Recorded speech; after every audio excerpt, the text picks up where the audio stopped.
জয়নিতাই, হরে কৃষ্ণ। আজকে আপনাকে বলবো চৈত্র মাসের শুক্লপক্ষের শ্রী শ্রী কামদা একাদশীর ব্রতের মাহাত্ম্য কথা।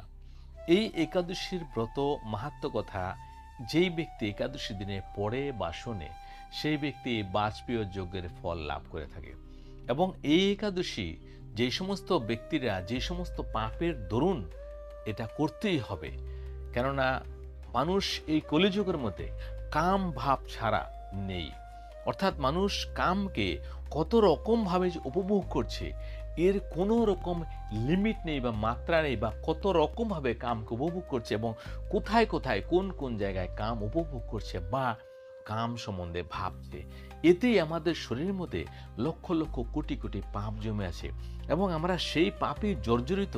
সেই জন্য আমাদের চেহারা এরকম, চেহারার মধ্যে কোনো রকম গ্লেজ নেই, কোনো তেজ নেই, শরীরের মধ্যে কোনো সেই সদ্বুদ্ধি নেই, মনের মধ্যে পাপেই পাপ ভর্তি আছে। কোন জায়গায় কোন সময় কোন কর্ম করতে হবে না সেটা সম্বন্ধে পর্যন্ত জ্ঞানহীন হয়ে যাচ্ছে মানুষ কামের তৃষ্ণাতে। অর্থাৎ এই কামজনিত ব্যাপারে যে সমস্ত পাপ শরীরের মধ্যে জমে আছে, তারা এই একাদশী অবশ্যই পালন করুন, তাহলে এই সমস্ত পাপ থেকে মুক্তি পাবেন এবং ব্রহ্মহত্যা পাপ থেকে মুক্তি পাবেন। তাহলে আসুন এর ভিতরে গভীর কথা কি আছে সেটা বলবো। শ্রী শ্রী কামদা একাদশীর ব্রতটা পড়েছে আপনার 14ই চৈত্র, অর্থাৎ আগামী রবিবার, অর্থাৎ আগামীকাল, এবং ইংরাজি হচ্ছে আপনার 29শে মার্চ 2026। পালন হচ্ছে পরদিন আপনার সকাল 7টা 38 মধ্যে। এবার আসুন আলোচনা করব এই একাদশীর মাহাত্ম্য কথা। তো কোনো এক সময় নাগপুর নামে একটা সুন্দর নগর ছিল। সেই নগরের মধ্যে একটা মহান এবং ভয়ঙ্কর নাগ বাস করত। সেই নাগের নাম ছিল পণ্ডরিক এবং সেই নাগ সেখানে রাজত্ব করত। ওনার রাজত্বকালে সেখানে সমস্ত গন্ধর্ব, অপ্সরা এবং কিন্নরাও তার সেবা করত সেই নগরটাকে। তো সেখানে কোনো এক সময় কোনো একদিন ললিত আর ললিতা নামে একটা গন্ধর্ব আর অপ্সরা ছিল, যে কিনা সবসময় মনের মধ্যে কাম ভাব জাগিয়ে রাখতো, মানে একে অপরেরকে শুধু ভাবতে থাকতো মনে মনেও। তো কোনো একদিন রাজসভা চলছিল, সেখানে রাজা পণ্ডরিক বসেছিলেন এবং রাজসভার মধ্যে গান বাজনা হচ্ছিল, নৃত্য আদি হচ্ছিল। তো কোনো একটা সময় ললিত নামে যে গন্ধর্ব ছিল তার গান চলছিল। সে গান করতে করতে কয়েকবার তাল ভঙ্গ করেছে, নৃত্য ভঙ্গ করেছে, সুর ভেঙে গেছে। এবং তখন আরেকজন নাগ ছিল, সেই নাগ বুঝতে পেরেছে এবং পণ্ডরিক রাজা যে নাগ ছিল তাকে গিয়ে বলেছেন যে দেখুন, সে এখন আপনার সামনে নৃত্য করছে, গান করছে, তারপরেও তার স্ত্রী যে ললিতা নামে যে বাড়িতে আছে তার কথা বারবার সে মনে করছে এবং কামনায় বশীভূত হয়ে যাচ্ছে। সেজন্য বারবার তাল ভঙ্গ হচ্ছে। যারা সাথে মানে সুর দিচ্ছে, তাল দিচ্ছে, বাজনা বাজাচ্ছে, তাদের ডিস্টার্ব হয়ে যাচ্ছে, তাল ভঙ্গ হচ্ছে। এরকম কিন্তু অনেক সময় হয়, দেখবেন লোক আছে এখানে, একটা গান বাজনা হচ্ছে, কিছু হচ্ছে, কিন্তু হঠাৎ করে তার মন চলে যায় অন্য কোথাও, তখনই কিন্তু সে ছন্দ বা তাল কেটে যায়। তো সেটা যে জ্ঞানীগুণী নাগ ছিল সে বুঝে গেছে। বুঝে যাওয়ার পরে নাগরাজকে বলে দিয়েছেন।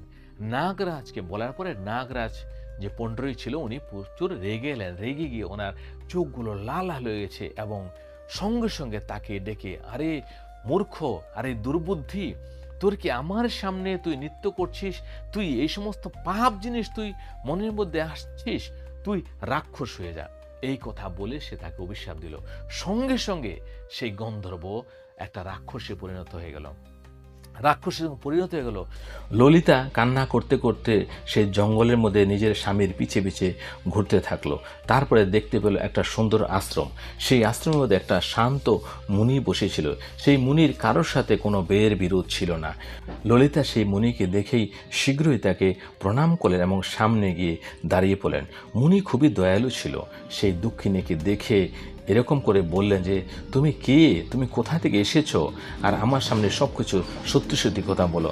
তখন ললিতা বলছে, মহামণি, বীরধম্বা নাম মালে একটা গন্ধর্ব আছে, আমি সেই মহাত্মারই পুত্রী, আমার নাম ললিতা।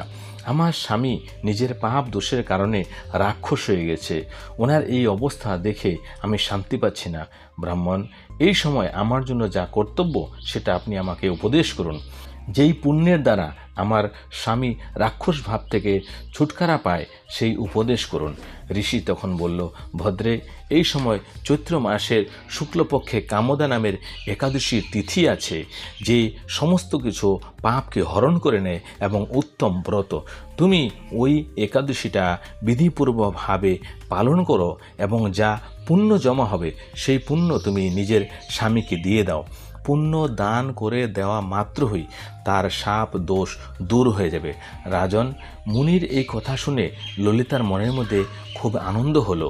উনি একাদশীর ব্রতটা পালন করল এবং দ্বাদশীর দিনে সেই ব্রহ্মঋষির সমীপে গেল এবং ভগবান বাসুদেবের সামনে নিজের পতির উদ্ধারের জন্য এই কথা বলল যে আমি যে কামদা একাদশীর উপবাসী ব্রতটা করেছি তার পুণ্যের প্রভাবে আমার স্বামীর রাক্ষস ভাব দূর হয়ে যাক, এই কথা বলেন। তারপরে বশিষ্ঠ যে বলেন, ললিতার এই কথা বলা মাত্রই সেই ললিতের পাপ দূর হয়ে গেছে, রাক্ষস ভাব চলে যাওয়ার পরে সে আবার গন্ধর্ব প্রাপ্তি হয়েছে। নৃপশ্রেষ্ঠ ওই দুনো পতিপত্নী কামদা একাদশীর ব্রতের প্রভাবে আগের থেকে আরও বেশি সুন্দর ধারণ করে বিমানে করে চলে গেছেন। এই কথা জানার পরে একাদশী ব্রত যত্নভাবে পালন করা উচিত। আমি লোকের হিতের জন্য তোমার সামনেটা বর্ণন করেছি। কামদা একাদশী ব্রহ্মহত্যা আদি পাপ এবং পিশাচত্ব এই সমস্ত দোষকেও নাশ করে দেয়। রাজন, এই একাদশীর ব্রত মাহাত্ম্য যে একাদশী দিনে পড়ে বা শুনে সে বাজপেয় যজ্ঞের ফল লাভ করে। তো এই ছিল সে একাদশীর ব্রত মাহাত্ম্য কথা।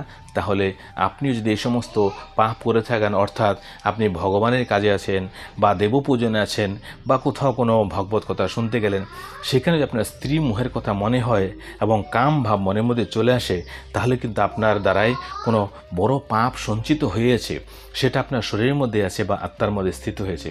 ওই পাপকে বিনাশ করার জন্য আপনাকে এই কামদা একাদশী অবশ্যই পালন করা উচিত। হরে কৃষ্ণ, হরে কৃষ্ণ। ভালো থাকবেন।